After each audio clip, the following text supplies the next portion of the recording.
Hello friends, welcome to my channel. आज की कहानी है खरीदी हुई दुल्हन ने कैसे पति को नरक से निकाला। चूल्हे पर रखे गर्म तवे से जैसे ही ओमवती ने रोटी को पलटने की कोशिश की, उसके मुंह से दर्द भरी सिसकारी निकली। अंगुलियां रोटी के बजाय तवे से छू गई थी। ओमवती ने जल्दी से अंगुलियों को पानी में डुबोकर जलन कम करने की कोशिश की। इतने में तवे पर रोटी भी जल गई। बेबस ओमवती ने गुस्से में अपनी लाठी उठाई और चूल्हे को छोड़कर आंगन में बिछी चारपाई पर पसर गई। ओमवती की उम्र भी 55-56 वर्ष के करीब थी। उसका पति जयपाल एक छोटा किसान था। आर्थिक तंगी ज़्यादा होने की वजह से वह परिवार चलाने के लिए मजदूरी भी किया करता था।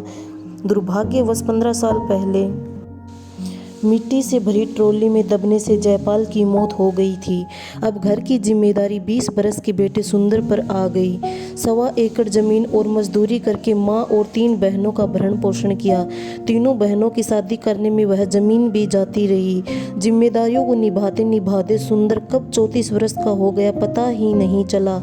ओमवती ने नाते रिश्तेदारों में सुंदर के रिश्ते की बात की, मगर उम्र और गरीबी को देखकर सबने कन्नी काट ली। समाज वाले कहने लगे, भाई जमीन तो है नहीं, उम्र भी 35 की होने को है, ऐसे में कौन देगा अपनी बेटी। ओमवती को आंखों से दिखना कम हो गया था और हाथ पैर भी कब तक साथ देंगे। ओमवती अपनी उंगलियों से पोरों को सहलाते हुए फिर से उठी और लाठी के सहारे चलकर चूल्हे के पास बैठ गई। वह बड़बड़ाई, कमबख्त मौत भी तो नहीं आती, रोज रोज मरने से अच्छा है एक ही दिन मर जाऊं। चूल्हे के पास बिछे पटरे पर बैठकर तवे से जली रोटी हटाई, फिर से रोटियां बनाने लगी। भगवान भी क्यों बुलाएगा, उसने तो सारे दुख मेरी ही किस्मत में लिख दिए हैं, मत बुला। ओमवती ने रोटियां बनाकर कपड़े में लपेट कर रख दी। साबुत लाल मिर्च निकाली और नमक पानी डालकर चटनी पीस कर रख दी। फिर खाट पर लेट गई। सुंदर कंधे पर फावड़ा लिए घर पहुंचा। ओमवती अभी किस्मत को कोस ही रही थी कि सुंदर मुस्कुराकर माँ के पास पहुंचा। क्या अम्मा, आज भी भगवान जी से शिकायत कर रही हो? हाँ, कर रही हूँ शिकायत। सुंदर समझ गया। माँ की अंगुलियों के पोरों में छाले उभर आए थे। देखकर सुंदर दुखी हो गया। कहने लगा, माँ कितनी बार कहा है रोटियां मैं बना दिया करूँगा, कितना वक्त लगता है थोड़ी सी रोटियों में। जला ली ना अपनी अंगुलियां। ओमवती सुबकने लगी। माँ को दुखी देख सुंदर भी रोने लगा। सुंदर बोला, अम्मा गलती भगवान की नहीं, मैं ही नालायक निकला, कोई मेरे रिश्ते के लिए तैयार नहीं। आज अगर कोई रोटी बनाने वाली होती तो तुम्हें हाथ नहीं जलाने पड़ते। मेरा बुढ़ापा तो तेरे सहारे कट जाएगा, 2-4 साल में मैं मर जाऊंगी, पर तेरा सहारा कौन बनेगा बेटा। सुंदर ने रोटियां और चटनी की कटोरी उठाई और खाट के पास बैठकर अम्मा को खाना खिलाने लगा। बीच बीच में एक हाथ से अम्मा को पानी भी पिला देता। बेटे के हाथ से रोटियां खाकर ओमवती अपना सारा दुख भूल गई और हंसते हुए बोली, मेरे सुंदर जैसी औलाद तो किस्मत वालों को ही मिलती है। चटनी रोटी खाकर सुंदर फावड़ा लेकर निकल। ओमवती ने रोज की तरह अपनी लाठी उठाई और घर से बाहर निकली।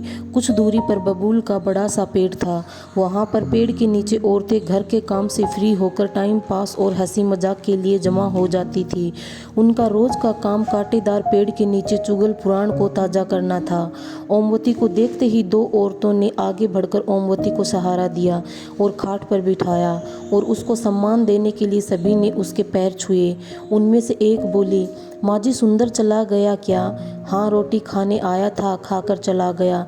दूसरी बोली, और क्या, कोई होती तो रुकता भी, माँ जी के बाहर जाने का इंतजार करता। सभी औरतें खिलखिलाकर हंस पड़ी। ओमवती ने बुरा नहीं माना। वह जानती थी जैसी भी हैं औरतें खराब नहीं हैं, साफ दिल की हैं, तभी तो उस जैसी गरीब बेबस को इज्जत देती हैं। औरतों ने ओमवती को चुप देखकर बात शुरू की। माँ जी रोटी बेलने वाली चाहिए एक, किसी रिश्तेदार से कहिए रिश्ते के लिए कोई गरीब की हो। सबसे बोल लिया। ओमवती ने बात अधूरी छोड़ दी। माँ जी आपका बेटा श्रवण कुमार है, इतनी उम्र हो गई है, कभी किसी की बहू बेटी को नज़र उठाकर नहीं देखा।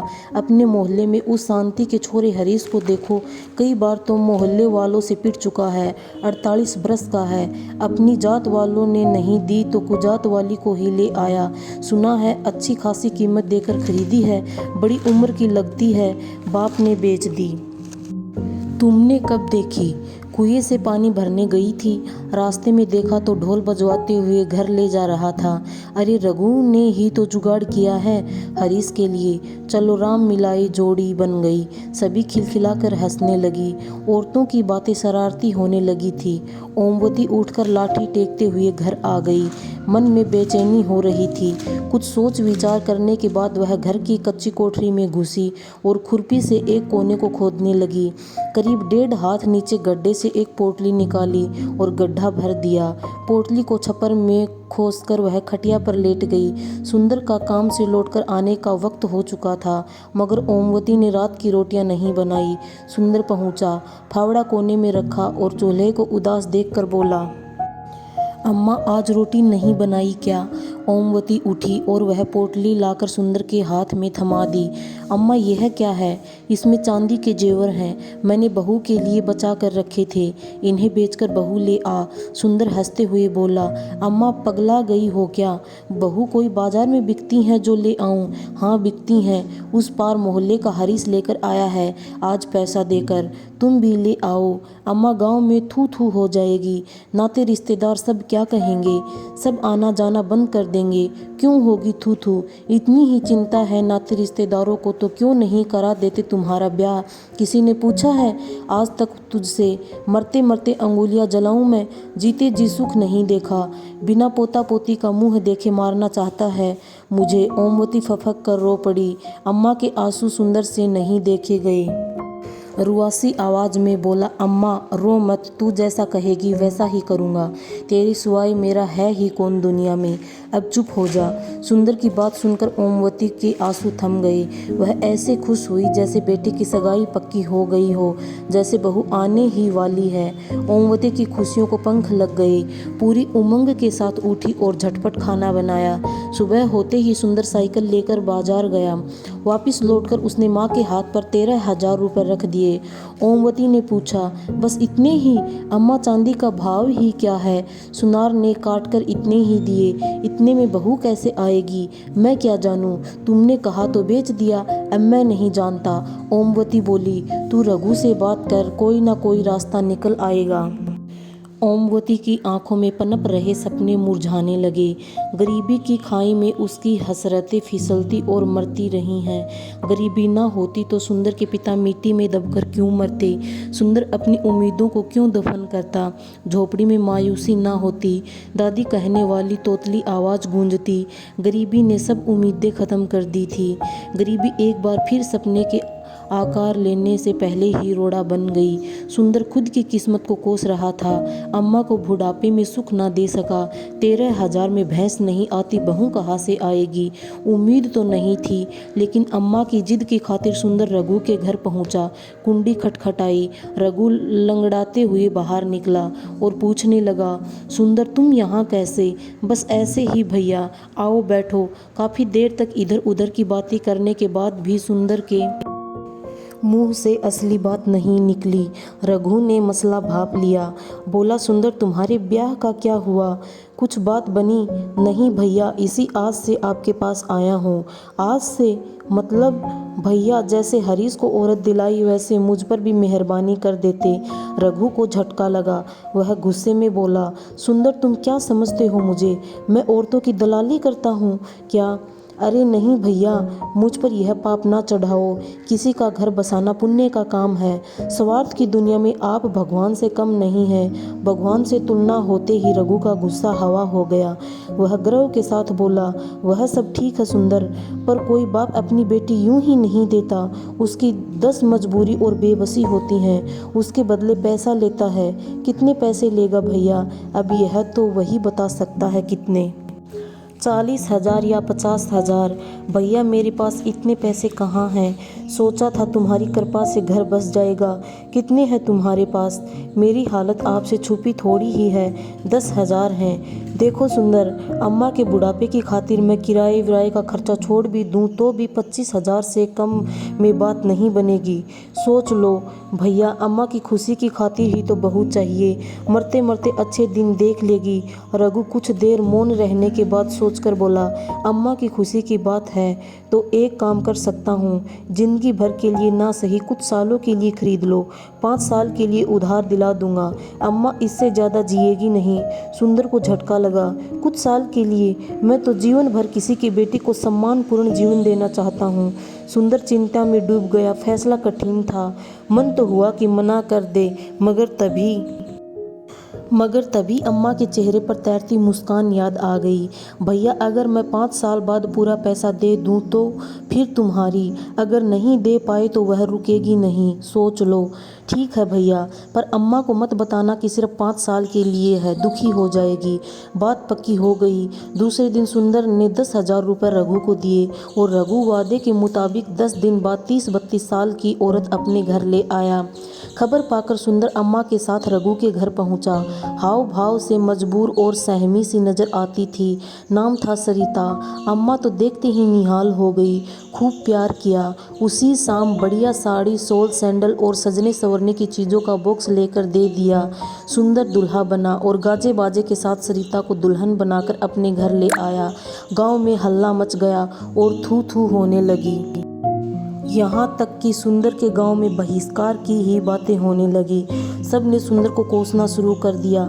पास पड़ोस के लोगों ने तो रिश्ता ख़त्म कर लिया, परंतु अम्मा के घर बरसों बाद खुशी आई थी। उसके पैर ज़मीन पर नहीं पड़ते थे। सबसे बेखबर अम्मा की खुशी का ठिकाना नहीं था। दूसरे ही दिन से सरिता ने चौका चूल्हा संभाल लिया। जितना सोचा था सरिता उससे भी ज़्यादा अच्छी निकली। पानी भरकर लाती, कपड़े धोती और यहाँ तक कि सोने से पहले अम्मा के पैर दबाती। सरिता ने पूरे घर को बहुत अच्छे से व्यवस्थित कर दिया। सरिता के आने से घर स्वर्ग बन गया था। कुल मिलाकर हर तरीके से सरिता सुशील धर्मपत्नी साबित हुई। वक्त पंख लगाकर उड़ने लगा। 1.5 वर्ष बाद सरिता ने बेटे को जन्म दिया। सुंदर की सुनी जिंदगी में बहार आ गई और अम्मा को खिलौना मिल गया था। अब तो अम्मा की रंगत ही बदल गई। दुखों के सागर में सुखों का टापू मिल गया। सुंदर मजदूरी से फुर्सत मिलते ही घर पहुंचता। सरिता कंधे से फावड़ा लेकर रख देती, पानी देती, प्यार से खाना खिलाती। सुंदर बुरे दिन भूल गया। सरिता बोलती कम थी।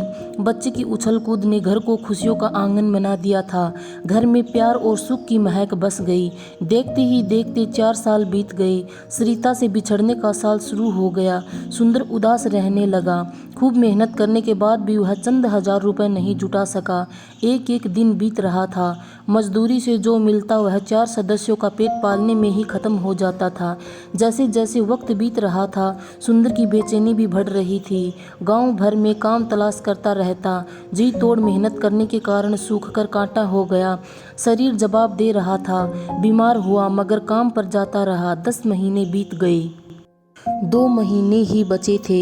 एक दिन अचानक आकर रघु सामने खड़ा हो गया और धमकी भरे अंदाज में बोला, सुंदर 2 महीने बचे हैं, पैसे देते हो या? सुंदर ने फावड़ा तान दिया और गुस्से में बिफर कर बोला, खबरदार जो ऐसी बात की। सरिता मेरी जिंदगी है, मेरी सांस है, कोई अलग नहीं कर सकता। आइंदा ऐसी बात ना करना। रघु तो घुटा हुआ सातिर था। वह कमजोर की नब्ज दबाना जानता था। गुस्से से बोला, सुंदर औकात में रहना। तुम जैसे 4 पति खड़े हो जाएंगे सरिता के, उसका पिता और पूरी बेड़ियों की बिरादरी हंगामा कर देगी। जेल हो जाएगी तुम्हें बीवी के चक्कर में। अपने बेटे को भी खो दोगे। अम्मा जीते जी मर जाएगी। सुंदर उल्टे पांव घर की ओर लौटा और रुपयों का बक्सा खोलकर रुपए गिनने तो बहुत कम थे। रघु अब 30,000 मांगने लगा था। सुंदर फूट फूट कर रोने लगा। आवाज सुनकर अम्मा और सरिता दौड़ी। पूछने लगी, क्या हुआ सुंदर? सुंदर रोए जा रहा था। सरिता एक तरफ खड़ी सब देख रही थी, हमेशा की तरह खामोश, चिंतित और सहमी हुई। सरिता ने सुंदर के चेहरे पर उभरे हुए दर्द को महसूस कर लिया। सुंदर ने सरिता की भीगी हुई आंखों को देखा। अम्मा माजरा समझ ना पाई। दुख और बेचैनी में सुबह से शाम हो गई। उम्मीद की कोई किरण नजर नहीं आई। सुंदर रोते रोते सो गया। अचानक आधी रात में सोते सोते सुंदर चीखने लगा, रुक जाओ, मेरी सरिता को मत लेकर जाओ, मैं इसके बिना जिंदा नहीं रह सकता। हड़बड़ाकर सरिता उठी। अम्मा दौड़ी आई। बच्चा सहम गया। अम्मा बोली, क्या हुआ बहू, यह चीख क्यों रहा है? सरिता हमेशा की तरह खामोश, बेचैन और चिंतित। अम्मा इन सब बातों से अनजान थी, नहीं समझ सकी। अब सिर्फ 3 दिन बाकी थे। सुंदर ने किस्मत के आगे हार मान ली। उसकी हालत पागलों जैसी हो गई, बस एकटक अपनी सरिता को घूरता रहता। सरिता सुंदर से नजरें चुराकर खुद को व्यस्त रखती। बिछड़ने की बेला आ पहुंची। आज आखिरी शाम थी। सुंदर ने 3 दिन से मुंह में निवाला तक नहीं लिया था। सरिता ने अम्मा के काफी देर तक पैर दबाए, बेटे को सीने से लगाकर खूब प्यार किया। बेटे को अम्मा के पास लिटाकर सुंदर के पास पहुंची और सुंदर के सीने से लग गई। दोनों के आंसू रुकने का नाम नहीं ले रहे थे। सरिता पहली दफा फूट पड़ी और दोनों हाथों से कसकर सुंदर को पकड़कर बोली, मुझे बचा लीजिए, मैं तुम्हें छोड़कर जाना नहीं चाहती। मुझे अपने बेटे और अम्मा से अलग मत होने दो। दोनों फूट फूट कर रोए। रोते रोते सुबह हो गई। पंछियों की मधुर आवाज फिजाओं में गूंजी। सुंदर ने सरिता का हाथ पकड़कर कहा, तुम्हें मुझसे कोई अलग नहीं कर सकता, भगवान भी नहीं। इतना कहकर सुबह 5 बजे ही बाहर निकल गया। सरिता की हालत बिल्कुल ऐसी सुहागन की थी जिसे कुछ देर में विधवा का आभास हो चुका था। उसे एहसास था कि शाम को किसी भी वक्त उसकी विदाई हो जाएगी और उसे सुंदर से अलग कर दिया जाएगा। दोपहर 3 बजे सुंदर मिठाई के डब्बे के साथ घर लौटा और खुश होता हुआ बोला, सरिता अब यह उदासी छोड़ो, अब कोई तुम्हें मुझसे मेरे बच्चे से अलग नहीं कर सकता। रघु के मुंह पर पूरी रकम मार कर आया हूँ, इतने पैसे। हाँ, अब कोई चिंता नहीं। खुद को 2 साल के लिए गिरवी रख दिया मैंने। पहलवान चौधरी के यहाँ 32,000 में 2 साल मजदूरी करूँगा, सुंदर ने खुश होते हुए बताया। सरिता सिहर गई। यह तुमने क्या किया? घर कैसे चलेगा? वह मुझे नहीं पता। खुद को गिरवी रखने से ज़्यादा कीमती मेरे लिए तुम हो, लेकिन रोजी रोटी का इंतजाम। लंबी खामोशी के बाद सरिता पहली बार चहकी, मुस्कुराई और सुंदर के गले लग गई। बोली, तुमने मुझे नरक में जाने से बचा लिया, मेरा आंचल खुशियों से भर दिया। औरत होने का सच्चा सुख दिया है तुमने। मेरी उधार की खुशियों के लिए तुमने खुद को गिरवी रखा। अब तुम्हें मुक्ति दिलाने का हक मुझे दे दो। और सरिता ने सुंदर का फावड़ा अब अपने कंधे पर रख लिया।